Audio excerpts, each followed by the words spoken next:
So, what happened?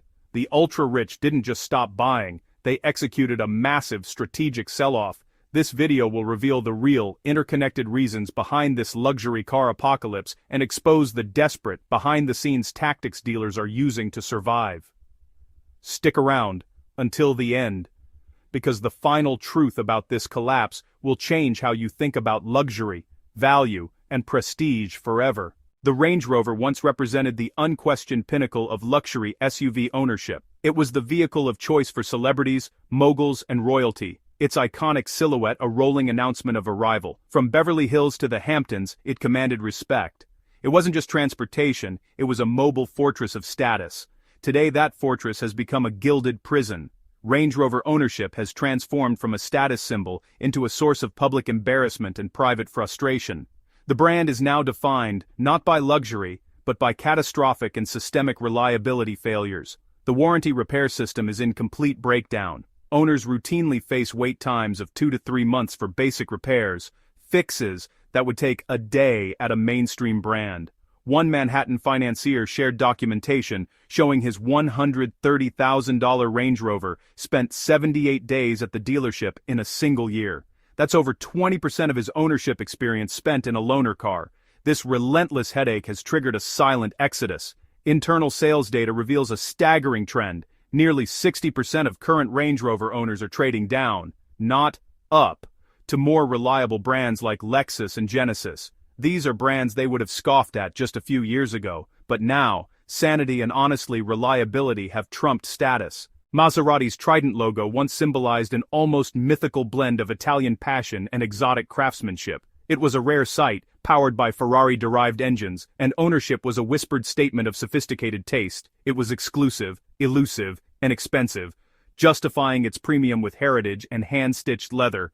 That Maserati is dead. Today, you can find a used Maserati languishing next to a Honda Civic on a suburban used car lot. The mystique has evaporated, replaced by the palpable scent of desperation and depreciation. The brand's attempt to go mainstream with volume models like the Ghibli sedan and Levante SUV has backfired catastrophically. These cars now flood the secondary market in such numbers that any semblance of exclusivity is gone. A mega dealer group executive now classifies Maseratis in the same high-risk category as discontinued domestic brands, catastrophic depreciation, negligible demand, and endless days on the lot.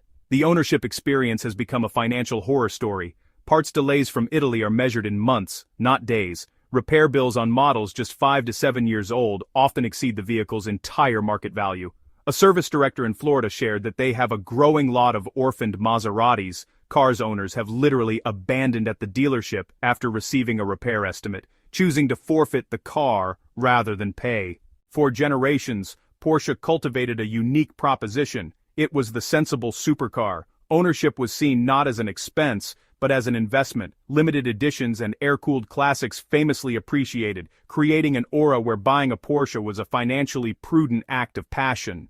It was a portfolio edition with a thrilling exhaust note. That investment thesis has shattered. Today's buyers are discovering their appreciation-proof Porsches are depreciating faster than a mainstream sedan. The shock is most severe in the hallowed realm of limited editions. GT3s, 911Rs, models that commanded $50,000 to $100,000 premiums over MSRP in 2022, are now struggling to sell at original sticker price at auction.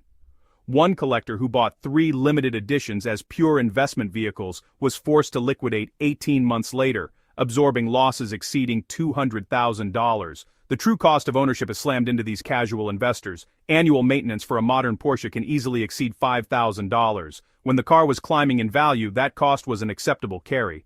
Now, with values falling, it's pure loss, driving these fair-weather enthusiasts out of the market.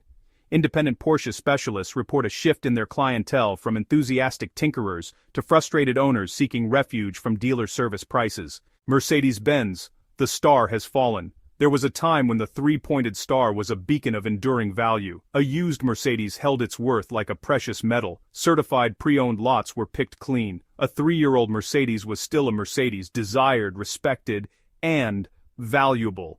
But, that era is over.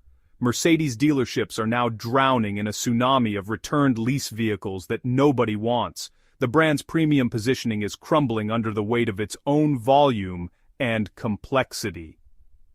The numbers are stark. Mercedes CPO vehicles now sit on lots for an average of 78 days, which is honestly triple the historical norm. One major dealer group executive revealed they've had to rent remote storage lots just to hold the overflow of unsold lease returns. The lease model, once Mercedes's engine of loyalty, has broken. Lease retention rates have collapsed from a healthy 62% to an abysmal sub-30% in just 2 years. Finance managers say customers laugh when presented with their end-of-lease purchase option, pointing out they can lease a new one for the same payment or buy a competitor for less. Tesla, the equity massacre. Tesla didn't just sell cars, it sold a revolution, wrapped in a seemingly brilliant financial proposition. During the shortage years, used Teslas sold above their original sticker price. Owners boasted about their appreciating assets, creating a cult-like feedback loop of demand. It was a tech stock you could drive.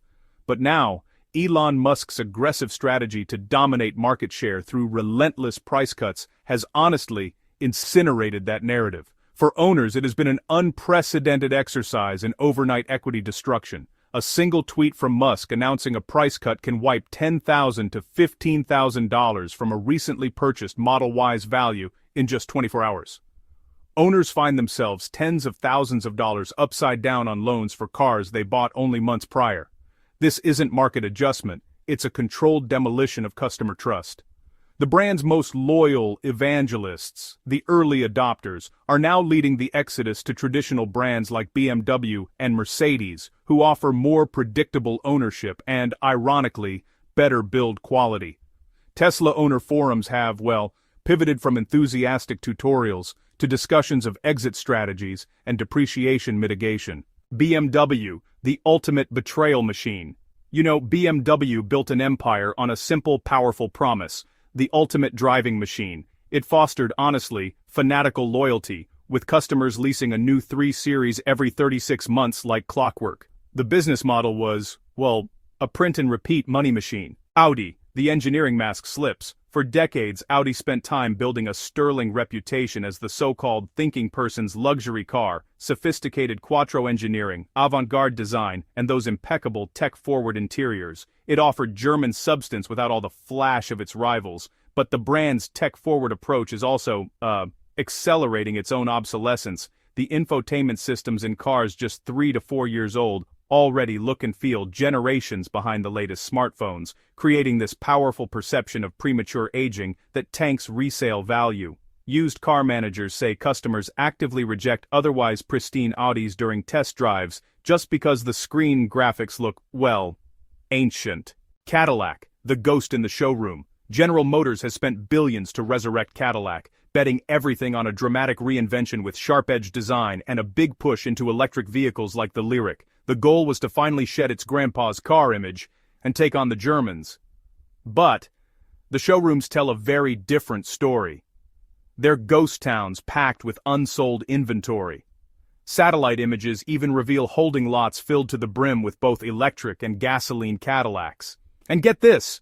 A dealer group CEO admitted they have special task forces just to manage the Cadillac inventory crisis. Lexus, the last bastion, for now. In the midst of all this carnage, Lexus stands as a quiet, resilient outlier. While European brands chase technological spectacle and planned obsolescence, Lexus doubled down on its founding principles: relentless reliability, peerless customer service, and measured innovation.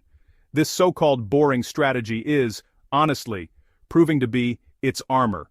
Lexus vehicles depreciate at a significantly slower rate than their German counterparts. Models like the GX 460 have even appreciated in certain markets. Finance companies consistently rate Lexus as the lowest-risk luxury brand for residual value, which translates directly into lower lease payments and stronger demand. The Lexus dealership experience remains a benchmark. While other brands' service departments are war zones, Lexus maintains high satisfaction scores by planning for capacity rather than just reacting to crisis. This stability is a powerful